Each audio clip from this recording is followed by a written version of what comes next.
Hello friends, welcome back to PMR Bulls Academy. இன்றைக்கி நம்ம என்எஸ்சியில் இருந்த ஒரு ஸ்டாக்கை அனாலிசிஸ் பண்ணலாம், டெக்னிக்கலாக அனாலிசிஸ் பண்ணலாம். லாஸ்ட் வீக் நம்மக்கிட்ட ஜாயின் பண்ண ஸ்டூடெண்ட் ஒரு அனாலிசிஸ் பண்ணார். ஸோ அந்த ஸ்டாக்கை தான் இப்போ நம்ம அனாலிசிஸ் பண்ணுறோம். அவர் அனாலிசிஸ் பண்ணி என்கிட்ட ஒரு கன்ஃபர்மேஷன் கேட்டிருக்காரு. ஸோ அந்த ஸ்டாக்கை தான் இன்றைக்கி நம்ம அனாலிசிஸ் பண்ண போகிறோம். ஸோ அது என்னென்னா ஆக்சிஸ் பேங்க். ஸோ ஆக்சிஸ் பேங்க்குடைய அந்த சார்ட் இது. ஸோ அதுக்கு முன்னாடி நம்ம ட்ரேடிங் சேனலில் அதாவது டெலகிராம் சேனலில் ஜாயின் பண்ணக்கூடான லிங்க் இதில் இருக்குது. ஸோ இதில் இல்லைன்னா அப்படின்னாக்கா டிஸ்கிரிப்ஷன் பாக்ஸில் பார்த்திங்கன்னா அதில் இருக்கும். இதை கிளிக் பண்ணிங்கன்னா டேரெக்டாக சேனல் போயிடும். ஓகே, ஸோ வாங்க இன்றைக்கி நம்ம ஆக்சிஸ் பேங்க்குடைய டெக்னிக்கலாக அனாலிசிஸ் பண்ணலாம். ஃபர்தராக இங்கேருந்து கீழே வருமா, திருப்பி மார்க்கெட் ஆக்சிஸ் பேங்க் மேலே போகுமா அப்படிங்கிறத டெக்னிக்கலாக நம்ம அனாலிசிஸ் பண்ணி பார்க்கலாம். ஸோ ஃபஸ்ட்டு டெக்னிக்கலாக ஒரு ஸ்விங் ட்ரேடிங் ஸ்ட்ராட்டஜி தான் அவர் கேட்டிருக்காரு. ஸோ அதில் பார்த்திங்கன்னா ஸ்விங் ட்ரேடிங் ஸ்ட்ராட்டஜிக்கு வீக்லி சார்ட்டை நம்ம யூஸ் பண்ணணும். ஸோ வீக்லி சார்ட்டை யூஸ் பண்ணும்போது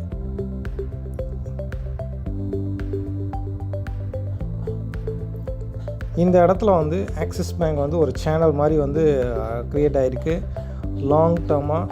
பட் ஈவன் தோ நம்ம எவ்வளோக்கு எவ்வளோ ஹையராக கொண்டு போகிறோமோ அவ்வளோக்கு எவ்வளோ இதில். ஸோ இதனுடைய பாட்டம் அவுட் ரேஞ்ச் என்ன 550. ஸோ மேலே இப்போ ஹையரில் ட்ரேட் ஆகிட்டு இருக்குது. இதனுடைய நெக்ஸ்ட் மூவ்மெண்ட் எப்படி இருக்கும் அப்படிங்கிறத அனாலிசிஸ் பண்ணுவோம். ஓகே, இப்போ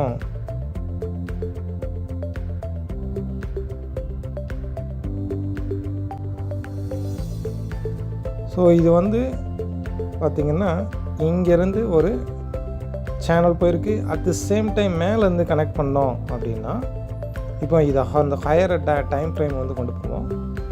இப்போ நான் மந்த்லி கொண்டு போகிறேன். மந்த்லி கொண்டு போகும்போது உங்களுக்கு கிளியராக விசிபிள் ஆகும்.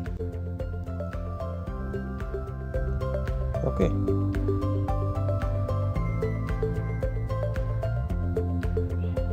ஸ்விங் ட்ரேடுங்கிறது குறைஞ்சபட்சம் ஒரு 3 மந்த் to 6 மந்த் வரைக்கும் ஹோல்ட் பண்ணுற மாதிரி இருக்கும். ஸோ அதான் ஸ்விங் ட்ரேடிங்கு. அதில் கொஞ்சம் ஈஸியாக நம்ம ப்ராஃபிட் பண்ண முடியும். ஸோ இதில் பார்த்திங்கன்னா பாட்டமில் கனெக்ட் பண்ணியிருக்கிறேன். அண்ட் டாப் டூ கனெக்ட் பண்ணும்போது இது பிரேக் அவுட் கொடுத்துருக்கு. ஸோ இதை இங்கே உங்களால் ஐடென்டிஃபை பண்ண முடியுது நினைக்கிறேன். இந்த இடத்துல பிரேக் அவுட் கொடுத்துருக்கு. இப்போ இதை ஒரு லைன் சார்ட் மாதிரியே போட்டு பார்க்கலாம். இப்போ லைன் சார்ட்டில் பார்த்திங்கன்னா இப்போ உங்களுக்கு கிளியராக விசிபிள் ஆகிற மாதிரி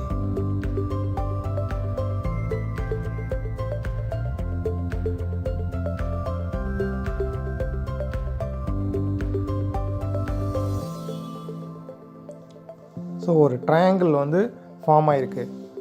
ஃபஸ்ட்டு இங்கே கீழேருந்து ஒரு நல்லா ஒரு அப்சைடு கொடுத்துருக்கு. ஸோ இந்த இடத்துல ட்ரையாங்கிள் மாதிரி ஃபார்ம் ஆகிருக்குன்னா என்ன அர்த்தம் அப்படின்னா இது ஒரு கண்டினியூவஸ் பேட்டர்ன். அதாவது இந்த கீழே இருக்கக்கூடிய இந்த ட்ரெண்ட் அப்படியே மேலே ஃபர்தராக ரைஸ் ஆக போகுது. எப்போ இதை ட்ரையாங்கிளை பிரேக் பண்ணுதோ ஸோ ஃபர்தராக இதுக்கு மேலே நல்ல ஒரு ரேலி கொடுக்கும். ஸோ இதுதான் இந்த பேட்டர்னுக்கு உண்டான அர்த்தம். ஸோ இப்போது ரைட் நோ இந்த இடத்துல பிரேக் ஆகிருக்கு. ஸோ பிரேக் ஆனதுதான் ஃபர்தராக ஆக்சிஸ் பேங்க் எவ்வளோ தூரம் மேலே போகும் அப்படிங்கிறத பார்க்கலாம்.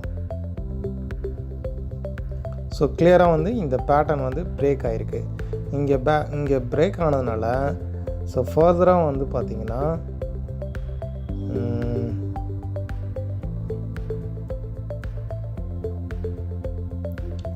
ஸோ இங்கேருந்து ஸ்டாக் பார்த்திங்கன்னா குறைஞ்சபட்சம் நம்மளுக்கு எவ்வளோ தூரம் போகும், என்னுடைய ஸ்டூடெண்ட்ஸ்க்கு கிளியராக தெரியும் எவ்வளோ தூரம் டார்கெட் கொடுக்கும் அப்படிங்கிறது.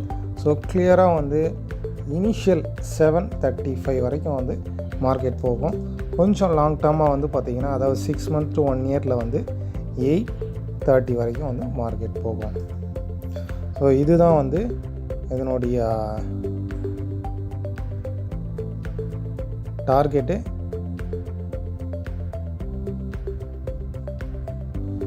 அண்டு இந்த இடத்துல வந்து ஏன் வந்து இதை வந்து கொடுத்துருக்கோம் அப்படின்னா, இது வந்து symmetrical triangle pattern break out.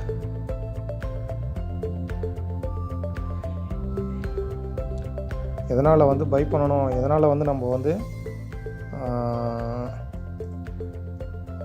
Symmetrical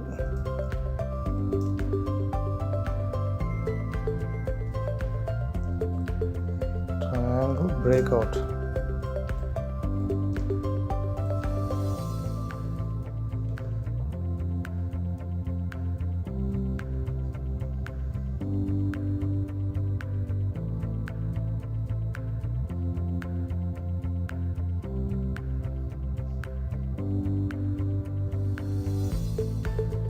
okay, so இதனால தான் வந்து இந்த இடத்துல வந்து நம்ம டெக்னிக்கலாக பை பண்ண போகிறோம். ஸோ எந்த ஒரு இதுவும் இல்லாமல் நம்ம எடுத்தோடனே ஒரு ஸ்டாக் வந்து நல்லா மேலே ரைஸ் ஆகிருக்கு, அதனுடைய ஹையை பிரேக் பண்ணிச்சு, அதனால் வந்து பிரேக் பண்ண போது பை பண்ணக்கூடாது. ஒரு ரீசனபிள், ஏன் அப்படின்னா இங்கேருந்து நல்ல ஒரு ரேலி கொடுத்துருக்கு. கிட்டத்தட்ட 2014 நல்ல ரேலி கொடுத்துருக்கு.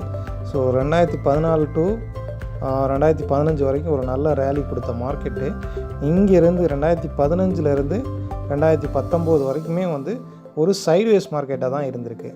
ஸோ இதில் ஏதோ ஒரு ரெசல்யூஷன் மாதிரி எடுத்திருக்காங்க மார்க்கெட்டில். ஸோ இன்னும் இந்த ட்ரெண்ட் வந்து பார்த்திங்கன்னா நல்லா வந்து ஹையராக போகும். ஸோ அதனுடைய மினிமம் வந்து டார்கெட்டுன்னு பார்த்திங்கன்னா 830 வரைக்கும் வந்து மினிமம் போகும். நம்ம டெக்னிக்கல் இம்மீடியட்டாக வந்து நம்ம அதுக்கு டார்கெட் வந்து ப்ரெடிக்ஷன் பண்ணணும் அப்படின்னாக்கா 735 வரைக்கும் வந்து இம்மீடியட்டாக வந்து மார்க்கெட் போகும். ஸோ இப்போ வந்து என்ன ரேட்டில் இருக்குது அப்படின்னா 669 இந்த ரேட்டில் வந்து இப்போ இருக்குது. இப்போ இது வந்து ஒரு நல்ல பிரேக் அவுட் கொடுத்துருக்கு. ஸோ ஃபர்தராக வந்து இது மேலே ரைஸ் ஆகும் பாருங்கள். ஸோ இம்மீடியட்டாக என்னுடைய ஸ்டூடெண்ட் வந்து லாஸ்ட் வீக் தான் ஜாயின் பண்ணார். ஸோ அவர் வந்து இவ்வளோ தூரம் வந்து பக்காவாக வந்து இதை வந்து ஐடென்டிஃபை பண்ணியிருக்காரு. என்கிட்ட ஒரு கன்ஃபர்மேஷன் கேட்டார். ஸோ அதனால் வந்து உங்களுக்கு எல்லாருக்கும் புரியும்படியாக இந்த வீடியோ வந்து ப்ரெசென்ட் பண்ணுறேன். ஸோ நம்ம சேனலில் வரக்கூடிய ஃபர்தராக வரக்கூடிய எல்லா வீடியோவும் நீங்கள் பார்க்கணுன்னா சேனலை சப்ஸ்கிரைப் பண்ணுங்கள். நம்ம நெக்ஸ்ட்டு வீடியோவில் சந்திக்கலாம். நன்றி, வணக்கம்.